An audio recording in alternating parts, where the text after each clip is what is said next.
If there were chariots found in the Red Sea, it would probably have something to do with one of the most famous events in human history. This is going to be an awesome video, and I know you guys are going to love it, but I would just like to apologize in advance if my audio is a little subpar or not up to my usual standard, because due to a catastrophic flooding event, my wife and I were forced out of our apartment, and most of my recording equipment was destroyed, so I'm working from a hotel room off my laptop right now, but hopefully it's not very noticeable. Anyway, guys, enjoy the video.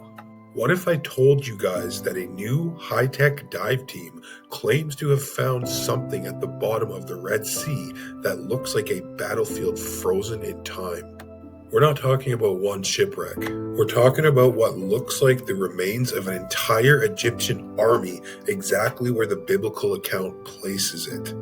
According to the divers involved, the seabed is littered with hundreds of coral-encrusted chariot wheels, axles, horse skeletons, and even human remains. The implications of this discovery are massive, and strangely, Egyptologists are completely silent. Let's break down what happened. A $10 million secret expedition. In late 2024, a small privately funded team of divers, engineers, and underwater archaeologists launched a covert expedition into the Gulf of Aqaba, the same area many believe may have been part of the biblical crossing. This wasn't a university project. It was a secretive mission backed by over $10 million in private funding and equipped with advanced side-scan sonar radar and military-grade ROVs, and 4K underwater cameras with hypersensitive magnetometers. They weren't searching for pottery or anchors. They were searching for something very specific, what some have long called the Lost Army of Pharaoh.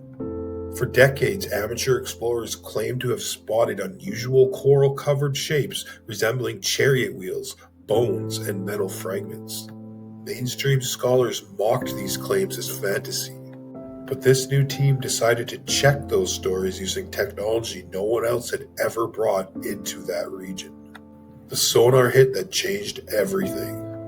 Days into the search, the sonar operator noticed something impossible to ignore. Hundreds of round symmetrical shapes scattered in a long linear trail. These weren't rocks. These were too uniform, too perfectly circular, too intentionally arranged. They looked like wheels. So the team deployed an ROV, a robotic submarine, and sent it down into the depth. At first, only sand and rock. And then out of the darkness, it appeared, a perfect round wheel fully encased in coral. Then another, and another. Dozens to hundreds of core calcified wheels found. The debris field stretched over 1.5 miles. This wasn't an accident or a shipwreck. It looked like a battlefield, a military catastrophe, frozen in time. The divers themselves went down for a closer look. What they saw stunned them. 4-spoked wheels matching Egyptian army designs. 6-spoked wheels. Even 8-spoked wheels. These matched the exact designs used by the Egyptian army during the New Kingdom, including the specialized wheels used by the elite warriors and even Pharaoh's own chariot corpse. Twisted axles lay tangled in coral. Rectangular metal frames, the shape of chariot cabs, sat frozen in time. Everything has fused to the seabed from centuries of coral growth. But the real shock came when they found the bones. Mixed among the wheels were animal skeletons, clearly from horses, ribs, skulls, femurs, all preserved in the coral. And human bones as well, spines, hips, skull fragments scattered across the seabed. This wasn't a junk pile, it looked like an entire army that had died in one sudden violent movement. The Golden Wheel. Then the divers noticed something glimmering beneath the coral, a faint golden sheen. It matched long-standing claims that a golden chariot wheel lay somewhere beneath the Red Sea, possibly belonging to a high-ranking official or the Pharaoh himself. Now, they couldn't extract it without destroying it, but they filmed everything: high-resolution photos, video, measurements, and metadata. They knew what they had found was massive. The academic response? Silence. When early footage and stills were quietly shown to a handful of academic institutions, the responses were unusual. Not excitement, not curiosity, just silence. A cold, uncomfortable silence.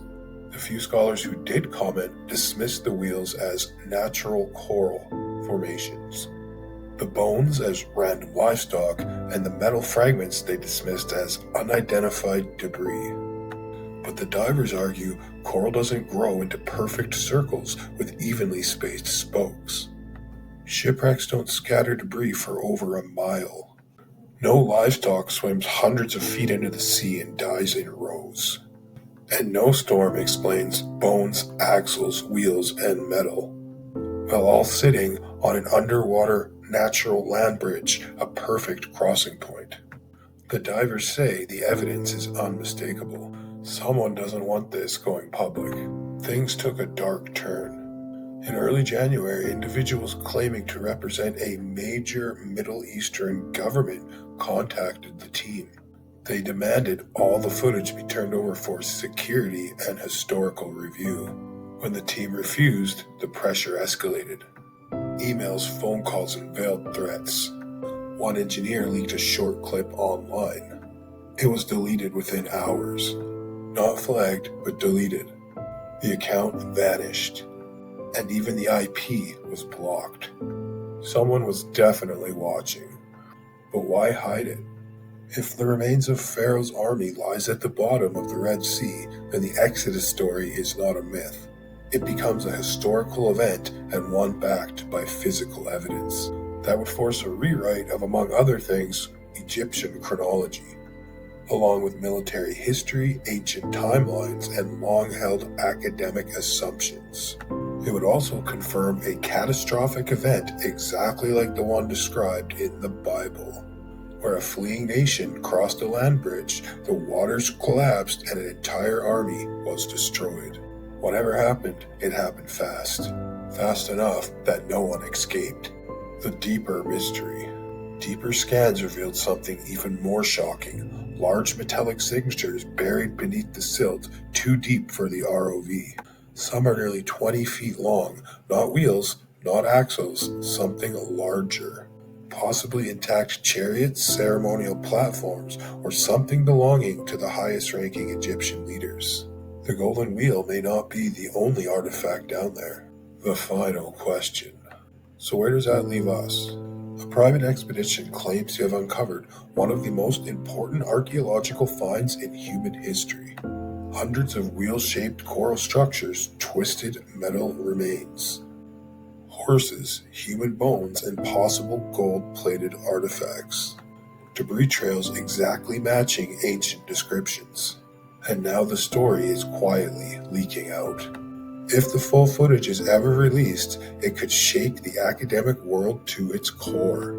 For now, the site remains unprotected, unclaimed, and possibly already monitored by governments who know exactly what it means. The past is still down there, untouched, unmoved, and waiting. Waiting for someone brave enough to bring the truth to the surface. Alright everybody, that does it for this video. Again guys, I would like to apologize due to catastrophic flooding. My wife and I were forced out of our apartment early in the morning last night or morning, and most of my audio equipment was destroyed. So I'm working from a hotel right now on a laptop. I hope it didn't affect the audio too bad for you guys. I look forward to reading all of your comments later. Please don't forget to like, subscribe, and spread the knowledge of this video by sharing it anywhere you can, guys. And don't forget to turn on that notification bell so you never miss a live or just an upload. If you'd like to help support the channel, you can do so by becoming a channel member or checking out the links in the video description. Again, thank you and God bless.